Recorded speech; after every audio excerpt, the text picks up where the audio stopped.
चलो भाई, देखो अब मैं क्या कर। फिर बाद में देखिए, मैं राजनीति तो मुझे एकदम आती नहीं है। और डे वन मैंने यही बात कहा, जब मुझे हमारे पूज्य योगी जी, उन्होंने मुझे जब कहा कि तुमको चुनाव लड़ना है, तो मैंने पहला वर्ड यही कहा कि हमको राजनीति आती नहीं है, हम कुछ जानते नहीं,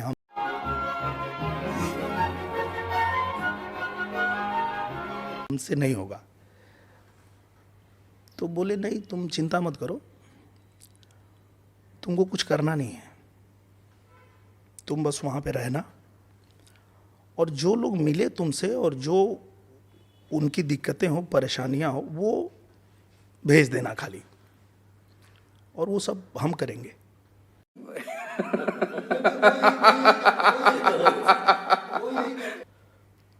तो हमको लगा कि ठीक है, हमको तो नहीं आती है राजनीति, पर अगर मुख्यमंत्री जी बोल रहे हैं कि वो करेंगे तो क्या दिक्कत है। फिर हम गए और उन्होंने उस वादा को निभाया। मतलब भैया, मुझे 2 ही साल मिला था वहाँ, लेकिन 2 साल में जब मैं गया वहाँ बैठा और वहाँ लोग मिलने लगे तो बोले कि भैया का करबा। तो हम याद किए अपना बचपन वाला दिन, जब हम पहला एल्बम गाए थे कि केहू जौन किया नहीं करके दिखाएंगे। तो हम बोले भैया केहू जौन किया नहीं करके दिखाएंगे। बताओ आजमगढ़ में कौन सा ऐसा काम है जो कोई कर ही नहीं पाया। ये मैं नहीं बोल रहा हूँ, मेरे पीछे कोई है। समझ गए, जब सैया भाई कोतवाल तो डर का है, डर का है। वो कह रहे हैं कि तुम बताओ, तो मैं भी गया एकदम, बोला बताओ कौन सा ऐसा काम है जो आज तक आजमगढ़ में कोई नहीं कर पाया। विधि के विधान को भी हासिल पड़ा। तो बोल रहे हैं लोग कि अच्छा, जो कोई नहीं किया वो करेंगे आप। हम बोले हाँ बताओ। अब वो लोग ना, वाह क्या सीन है, वाह क्या सीन है, पूरा लिस्ट हमको थमा दिए। बोले गोरखपुर, आजमगढ़, बनारस, सीधे रेलवे लाइन आज तक कोई पास नहीं करा पाया। अब बहुत बड़ा प्रोजेक्ट है, कितना पैसा लगेगा सोचिए। मैं बोला अच्छा। फिर दिए वो लोग कि आजमगढ़ महायोजना लागू हो जाए, आज तक कोई नहीं करा पाया। ठीक है, वो भी लिख लिए। फिर बोले यहाँ एक हवाई पट्टी बनी है, पर यहाँ से जहाज कोई नहीं उड़ा पाया। बोले ठीक है। और बोले ये सड़कें हैं आजमगढ़ की जो इस हालत में है कि मतलब आप चलो, मैं गया भी था, देखा भी था, और मैंने वो वीडियो बना के डाला भी था। बोला ये कोई नहीं बना पाता है। और वो सब मैंने लिखा, और लिख करके जिस जिस मंत्रालय में देना था मैंने मुख्यमंत्री जी को दिया, रेल मंत्री जी को दिया। उसके बाद मैं गडकरी जी से ना वहाँ आजमगढ़ में एक रिंग रोड के लिए लिख दिया। छोटी सी जगह है, पर उन्होंने वो भी दे दिया। तो अब जब वहाँ नया रेलवे स्टेशन बन गया, वहाँ से जहाज चल गई, नया रेलवे स्टेशन पास हो गया, अरे रेल लाइन जो, तो ये सारी चीज़ें हुई, तब वो लोग भी मान गए कि हाँ कि वो जो उन किया नहीं भाई करके दिखा दिया। तो सारा आप कर दिए, सिर्फ आपको हरवा दिए लोग। देखिए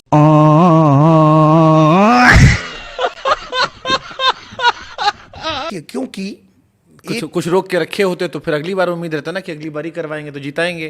अब एक के बार में सारा दे देने को तैयार हो गए थे। नहीं, अभी तो बहुत काम था, हम तो अभी बहुत करते। हम तो उनको ये भी कहे कि अभी तो खाली आजमगढ़ से उड़ी है और लखनऊ तक जा रही है ना, एक बार और मौका दो, बम्बई और दिल्ली के लिए भी जहाज उड़ा दूंगा आजमगढ़ से। तो ठीक है, अगर उनको उतने में संतोष हो गया तो अच्छी बात है। काहे हार गए थे आप? आपका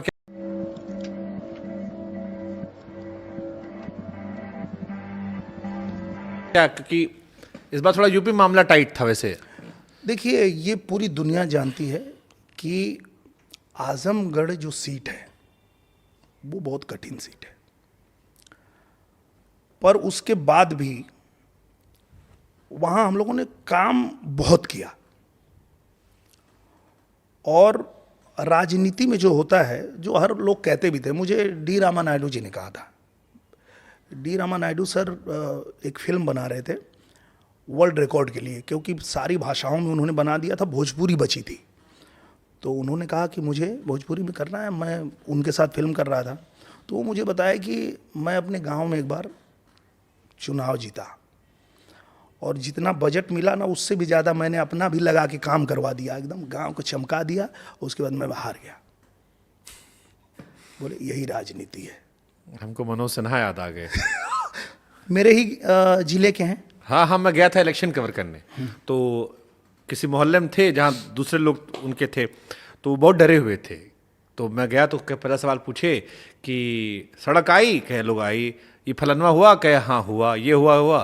तो वोटवा देंगे ना महाराज? तो गांव में चाचा लोग बैठे थे, तो कहे वो हमारा वाला लड़ रहा है, हम उसको दे देंगे। तो हम कहे महाराज सब कमवा के तब क्या उधर दे दोगे, हमारा आदमी है ना।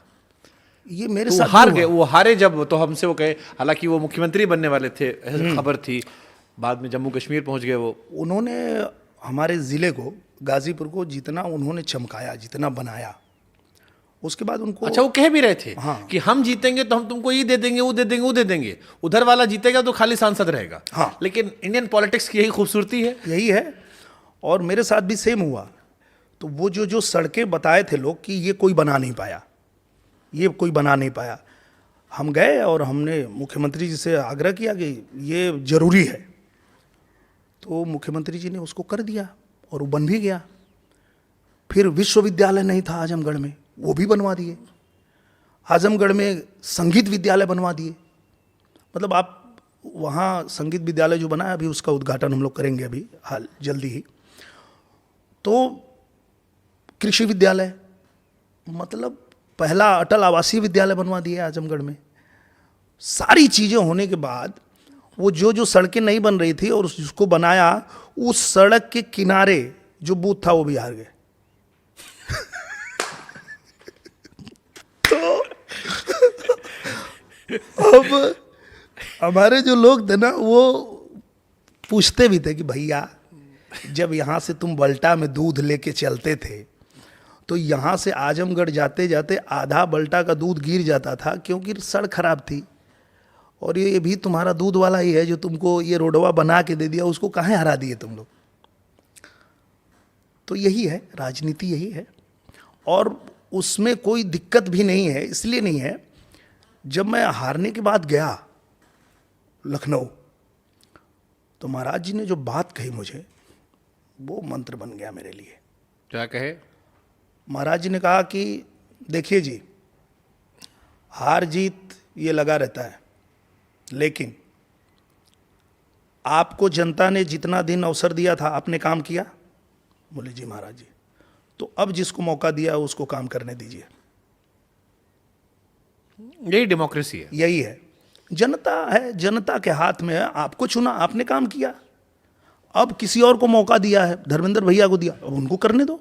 अच्छा, धर्मेंद्र जी को क्योंकि चुनाव आपने हराया था, अभी राहुल गांधी जी ने फर्जी वोटर का बड़ा जिक्र कर रखा है कि फर्जी वोटर बहुत सारा काउंट होता है। कई लड़का लोग हमको भी लिख के भेजा कि आप 7,000 वोट से जीते थे, फर्जीवाड़ा तो नहीं उस दौर में हो गया था। बहुत सारा कहानी चल रहा है राहुल गांधी जी के आरोप पर। और ये जो लोग धर्मेंद्र प्रधान जी से, धर्मेंद्र यादव जी जोड़ रहे हैं कि 7,000 वोट का डिफरेंस था, बीजेपी फर्जीवाड़ा करती है वोटों में। इस पर क्या आप लोग का टेक है? मुझे लगता है ना कि ये लोगों का एक बहुत बड़ा प्रॉब्लम है। ये आपने शायद ध्यान दिया होगा, नहीं तो ये रिकॉर्ड में आप निकालिएगा।